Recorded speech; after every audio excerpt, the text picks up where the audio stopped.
ನಮಸ್ಕಾರ. ಮತ್ತೆ ನಿಮಗೆಲ್ಲ ಮನಿ ಮಾತು ಕಾರ್ಯಕ್ರಮಕ್ಕೆ ಸ್ವಾಗತ. ಇವತ್ತು ನಿಮ್ಮ ಪ್ರಶ್ನೆಗಳಿಗೆಲ್ಲ ನಾನು ಉತ್ತರ ಕೊಡ್ತೀನಿ.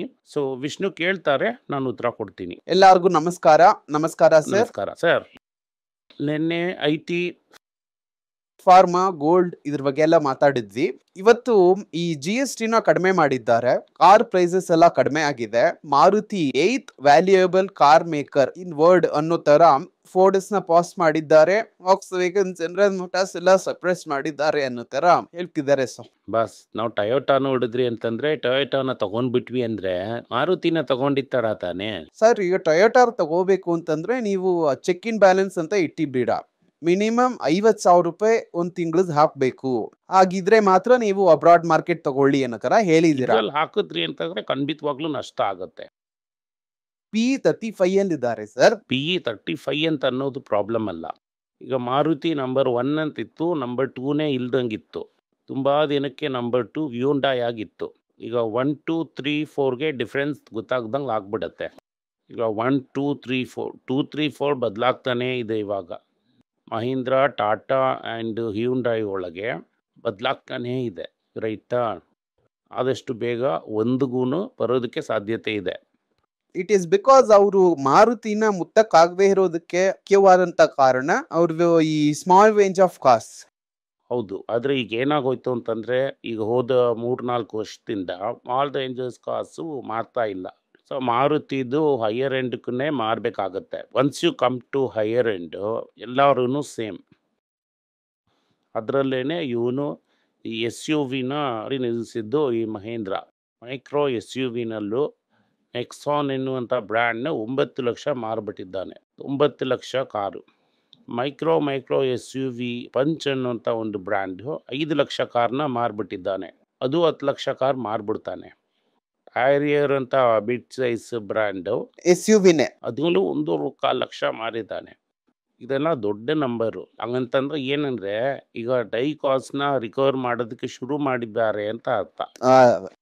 ನಾನೊಂದು ಕಾರ್ ತೊಗೊಂಡು ಬರ್ತೀನಿ, ಆ ಕಾರ್ನ ಮಾರ್ತೀನಿ, ಕಾರಲ್ಲಿರುವಂಥ ಡೈ ಕಾಸ್ಟ್ನ ನಾನು ರಿಕವರ್ ಮಾಡಿಬಿಟ್ಟೆ. ಈ ಟೆಂಪ್ರರಿ ಸೆಟ್ ಬ್ಯಾಕು, ಈ ಸೈಬರ್ ಅಟ್ಯಾಕು, 10,000 ಕೋಟಿ ಲಾಸ್ನೆಲ್ಲ ಅವನು ಟೇಕ್ ಓವರ್ ಮಾಡಿಬಿಡ್ತಾನೆ. ಸೊ ಈಗ ನೀವೇನು ಅರ್ಥ ಮಾಡ್ಕೋಬೇಕು ಅಂದರೆ, ನಾನು JLR ಇಟ್ಟಿದ್ದೀನಿ ದೊಡ್ಡ ಹೈ ಎಂಡ್ಗೆ, ಈ ಲೋ ಎಂಡ್ ಆಗಿ ಪಂಚ್ ಇಟ್ಟಿದ್ದೀನಿ. ಪಂಚ್ ಎಂಡ್ ನಾನು ಒಂದೊಂದಾಗಿ ಎಲ್ಲಾನು ಫಿಲ್ ಮಾಡಿಬಿಡ್ತೀನಿ.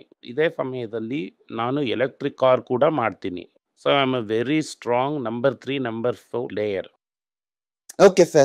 Right on. And as the funnel keeps going, entry level car ಮಾರೋದಿಲ್ಲ. ಎಂಟ್ರಿ ಲೆವೆಲ್ ಕಾರ್ಗೆ ನೀನು ಮುಖ್ಯಕ್ಕಿರಿ ಅಂತಂದರೆ ನಾನು ಪಂಚ್ ಇಟ್ಟಿದ್ದೀನಿ. ರೈಟಾ, ನಾನು ಸ್ವಿಫ್ಟ್ನ ತೆಗೆದುಬಿಟ್ಟೆ ಅಂತಂದರೆ ಇದ್ರ ಸೇಲ್ಸೇ ಕಡಿಮೆ ಆಗಿಬಿಡುತ್ತೆ. ಯಾವ್ದ್ರ sales? Maruti sales.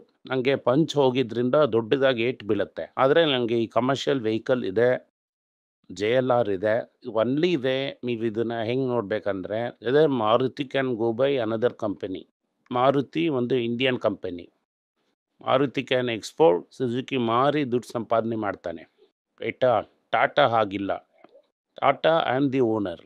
I am not seeing control to another company, parent company. ಟಾಟಾಗೆ ಅನದರ್ ಪ್ಯಾರೆಂಟ್ ಕಂಪನಿ ಇಲ್ಲ, ಇವನೇನೆ ಪ್ಯಾರೆಂಟ್ ಕಂಪನಿ. ಈಗ 2 ಕಡೆ ಇದನ್ನು ಸೌತ್ ಆಫ್ರಿಕಾದಲ್ಲಿ ತಿರ್ಗಾ ಕಾರ್ನ ಬಿಟ್ಟಿದ್ದಾನೆ. ಈಗ ಯಾಕೆ ಈ ಡೆವಲಪಿಂಗ್ ವರ್ಲ್ಡಲ್ಲಿ ಇಲ್ಲಿಂದ 10 ವರ್ಷ ಆದಮೇಲೆ ಟಾಟಾ ಎಲ್ಲ ಕಡೆ ಕಾರ್ ಮಾರೋದಿಲ್ಲ ಅಂತ? ಯಾಕಂದರೆ ಇನ್ಮೇಲೆ ಟಾಟಾಗೆ ಕಾರೇ ಮಾಡೋದಕ್ಕೆ ಆಗಲ್ಲ ಅನ್ನೋ ಥರ ಇತ್ತು. ಆದರೆ ಈಗ ಟಾಟಾಗೆ ಕಾರ್ ಮಾಡೋದಕ್ಕೆ ಬರುತ್ತೆ ಅಂತ ಆಗೋಯ್ತು. ಮಹೀಂದ್ರಾಗೆ SUV ಮಾಡೋದಕ್ಕೆ ಬರುತ್ತೆ ಅಂತ ಗೊತ್ತಾಗೋಯ್ತು. And Hyundai is not showing interest. So Hyundai will come down. These two will go up. ಅವರು ನಾವು ಎಕ್ಸ್ಪೋರ್ಟ್ ಮಾರ್ಕೆಟೇ ನೋಡ್ಕೋತೀವಿ ಅನ್ನೋ ತರ ಅವನು ಹೇಳ್ಬಿಟ್ಟ. ಸೊ ಇವಾಗ ಏನಾಗುತ್ತೆ, Maruti is one among the 3 players. So when can I buy a company for 8 times earnings? Why will I buy for a company 35 times earnings? ಒಂದು ಪ್ರಶ್ನೆ. ಎರಡನೇ ಪ್ರಶ್ನೆ, I can buy Mahindra which is a holding company. ನಾನಿವತ್ತು ಮಹೀಂದ್ರಾ ತೊಗೊಂಡೆ ಅಂತಂದರೆ ಮಹೀಂದ್ರಾ ಇಷ್ಟು costly ಆಗಿ ಇರೋದಿಲ್ಲ. ಮಹೀಂದ್ರಾ ತೊಗೊಂಡೆ ಅಂತಂದರೆ ಐ ಆಮ್ ಗೆಟಿಂಗ್ ಒಂದು ರಿಯಲ್ ಎಸ್ಟೇಟ್ ಕಂಪನಿ, ಒಂದು ಟೆಕ್ನಾಲಜಿ ಕಂಪನಿ, ಫೈನಾನ್ಸ್ ಕಂಪನಿ, ಒಂದು tractor company, also an SUV company. Plus I am getting ಒಂದು holiday resort company. 30 sir. But I have 7 companies. ಒಂದು ಕಾರ್ಗೆ ನನಗೊಂದು ಟ್ರ್ಯಾಕ್ಟರ್ ಕಂಪನಿ, ಒಂದು SUV ಕಂಪನಿ, ಒಂದು real estate company, ಒಂದು resort, ಒಂದು ಫೈನಾನ್ಸ್ ಇದು ದೊಡ್ಡದಾಗಿರುವಂಥ ಕಂಪನಿ. ಈ 5 ಕಂಪನಿ ನಮಗೆ ಸಿಗ್ತಾ ಇದೆ ಪ್ಲಸ್ ಒಂದು ಸಾಫ್ಟ್ವೇರ್. ಸೊ ಇಷ್ಟು ಕಂಪನಿ ನಮಗೆ ಸಿಗ್ತಾ ಇರೋವಾಗ ಇದೆಲ್ಲಾನು ಮಹೀಂದ್ರ ಅಂಡ್ ಮಹೀಂದ್ರ ಮೂಲಕ ಕಂಟ್ರೋಲ್ಡ್. ಇದು ಹೋಲ್ಡಿಂಗ್ ಕಂಪನಿ. ನಾನು ಯಾಕೆ ಮಾರುತಿ ತಗೋಬೇಕು? Okay sir. ಸೊ ಇನ್ಮೇಲೆ ಈ IT ಕಂಪನೀಸು ಇನ್ನೂ ಕೂಡ ವರ್ಸ್ಟ್ ಆಗಿ ಹೋಗೋದಕ್ಕೆ ಸಾಧ್ಯತೆಗಳಿದೆಯಾ? ಆಸ್ ಅನ್ ಇನ್ವೆಸ್ಟರ್ ಆಗಿ ನಾನು ಕೇಳ್ತಾ ಇದ್ದೀನಿ ಸರ್. ಈ ಕಂಪನಿ ಎಲ್ಲ ಡೆಟ್ ಫ್ರೀ ಬಾಸ್. ಕಂಪನಿ ಹತ್ರ ದುಡ್ಡು ತುಂಬಾ ಇದೆ. ಇನ್ನೂ ಇಳೀತು ಅಂತಂದ್ರೆ ನಾವು ಹ್ಯಾಪಿಯಾಗಿ ಕನ್ಸಿಡರ್ ಮಾಡೋದೇ ಅಲ್ವಾ? ಯಾಕೆಂದ್ರೆ ನೀವು ಈ TCS 52 ವೀಕ್ ಲೋ ಅಲ್ಲಿ 21 ನಲ್ಲಿ ಇದೆ. ಅದನ್ನ ಕನ್ಸಿಡರ್ ಮಾಡಿದ್ವಿ ಅಲ್ವಾ? ನೀವು 13 ಕನ್ಸಿಡರ್ ಮಾಡ್ಬೋದಾ ಅಂತ ಕೇಳಿದ್ರಿ. 21 ಬಂದಾಗ ಕನ್ಸಿಡರ್ ಮಾಡಿ ಅಂತಂತ ಕೇಳಲೇ ಇಲ್ವಲ್ಲ. 13 ಅಲ್ಲಿ ನಾನು ಕೇಳ್ದೆ ಅಲ್ವಾ? ಹೌದು ಕೇಳ್ದೆ. ಇದೇನ್ ಹೇಳಿದ್ರಿ ಅವಾಗ? 20ಕ್ಕಿಂತ ಕೆಳಗಡೆ ಬಂದ್ರೆ ನೋಡೋಣ ಅಂತ ಹೇಳಿದ್ರಿ. ಕೆಲವುದೆಲ್ಲ ಹೇಳಿದ್ರಿ ಇನ್ಫೋಸಿಸ್ ಅಂತ ಅನ್ಸುತ್ತೆ, ಅದಕ್ಕಿಂತ ಕೆಳಗಡೆ ಬರುತ್ತೆ, ಸ್ವಲ್ಪ ವೇಟ್ ಮಾಡು ಅನ್ನೋ ತರ ನೀವು ಹೇಳಿದ್ರಿ. ಹೌದು, ಇನ್ನೂ ಬೀಳತ್ತೆ. ಇನ್ಫೋಸಿಸ್ ಈಗ 22 ನಲ್ಲಿ ಇದೆ ಸರ್. 29 ಅಲ್ಲಿ ಯಾಕಂದ್ರೆ ಅವನು ಬೈಬ್ಯಾಕ್ ಅನೌನ್ಸ್ ಮಾಡಿದ್ದಾನೆ. TCS ಬೈಬ್ಯಾಕ್ ಅನೌನ್ಸ್ ಮಾಡಿಲ್ಲ. ಇನ್ನೊಂದು 100-200 ಬೀಳೋದಕ್ಕೆ ಸಾಧ್ಯತೆಗಳು ಪ್ರಕಾಶಮಾನವಾಗಿದೆ. TCS ಅಲ್ಲಿ ಸರ್ ಆಲ್ರೆಡಿ ಅದು 3000 ಕೆಳಗಡೆ ಬಂದ್ಬಿಡ್ತು ಸರ್. ಇನ್ನೂ ಸ್ವಲ್ಪ 2750 ಕೆಳಗಡೆ ಹೋಗ್ಲಿ ಅಲ್ಲ. ನಾವೆಲ್ಲ 3200 300 ಹಿಂಗೇ ನೋಡ್ತಾ ಇದ್ವಿ. ಇಳಿಯುತ್ತಾ ಇಳಿಯಲ್ವಾ, ಇಳಿಯುತ್ತಾ ಇಳಿಯಲ್ವಾ. ಇಳಿತಾ ಇಲ್ವಾ?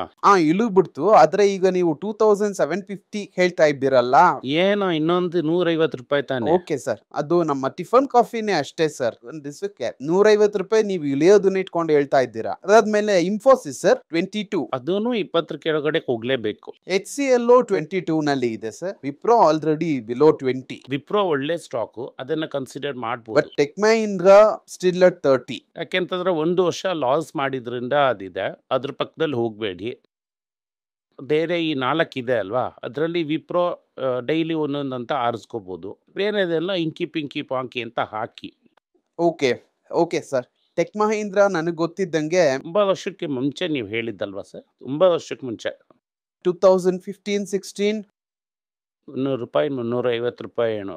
ಹೌದು, ನೀವು ನನ್ನ ಹತ್ರನೇ ಹೇಳಿದ್ದೀರಾ ಅದನ್ನ. ಆಗ 2015-16 ನೀವು ಹೇಳಿದ್ದೀರಾ. ಯಾವಾಗಲೂ ಬ್ಲಡ್ ಆನ್ ದ ಸ್ಟ್ರೀಟ್ ಅಂತಾನೆ ನಾವು ಹಾಕಿ ಎತ್ಕೊಂಡು ಓಡ್ ಬರ್ತೀವಿ. ಇವತ್ತು ಆ ಸ್ಟ್ರೀಟ್ ಇಲ್ಲ, ಹಾಕಿನೂ ಇಲ್ಲ. ಇದು ಬ್ಲಡ್ ಆನ್ ದ ಸ್ಟ್ರೀಟ್ ಇಲ್ಲ ಅಂತ ಹೇಳ್ತೀರಾ, ಇಲ್ಲ ಬ್ಲಡ್ ಸಾಕಾಗಿಲ್ಲ ಅಂತ ಹೇಳ್ತೀರಾ? ಇನ್ನೂ ಬ್ಲಡ್ ಆನ್ ದ ಸ್ಟ್ರೀಟ್ ಬಂದಿಲ್ಲ. ಬಂದಿಲ್ಲ. ಓಕೆ, ಸೊ ಟ್ರಂಪ್ ಇನ್ನೂ ಹೆಲ್ಪ್ ಮಾಡ್ಬೇಕು ಅಂತ ನೀವು ಅನ್ಕೋತಾ ಇದ್ದೀರಾ? ಟ್ರಂಪ್ ಅವ್ರ ಪಾಡಿಗೆ ನಮಗೋಸ್ಕರ ಕೆಲಸ ಮಾಡ್ತಾ ಇದ್ದಾರೆ. ಮೋದಿಜಿ ಕೂಡ ಕೆಲಸ ಮಾಡ್ತಾ ಇದ್ದಾರೆ. Okay sir. ಸೊ ಇದು ಒಂದ್ ಕಡೆ. ಸರ್ ಇನ್ನೊಂದ್ ಕಡೆ ಈ ಟಾಟಾ ಕ್ಯಾಪಿಟಲ್ದು IPOಗಳೆಲ್ಲ ಅಕ್ಟೋಬರ್ ತಿಂಗಳಲ್ಲಿ ಬರುತ್ತೆ ಅನ್ನೋದನ್ನ ಹೇಳಿದ್ದಾರೆ. ಅಕ್ಟೋಬರ್ 6ನೇ ತಾರೀಕು ಬರ್ತಾ ಇದೆ. ಬರುತ್ತೆ, ಅದ್ರ ಬಗ್ಗೆ ನಾವು ಡಿಸ್ಕಸ್ ಮಾಡೋಣ ಸರ್. ಅದು ಅಲ್ಲದೆ BYD ಇಂದ ವಾರೆನ್ ಬಫೆಟ್ ಕಂಪ್ಲೀಟ್ ಆಗಿ 17 ಇಯರ್ಸ್ ಆದ್ಮೇಲೆ ಕಂಪ್ಲೀಟ್ ಆಗಿ ಹೊರಗಡೆ ಬಂದಿದ್ದಾರೆ ಅನ್ನುವಂತ ನ್ಯೂಸ್ಗಳೆಲ್ಲ ಇದೆ. ಅದು ಯಾವ ರೀತಿಯಾದಂತ ಚೇಂಜಸ್ ನ ತಗೊಂಡ್ ಬರುತ್ತೆ ಅನ್ನುವಂತ ಪ್ರಶ್ನೆಗಳನ್ನ ಕೂಡ ನಾನು ನಿಮ್ಮ ಹತ್ರ ಕೇಳ್ತೀನಿ ಸರ್. Thank you sir. ಧನ್ಯವಾದಗಳು.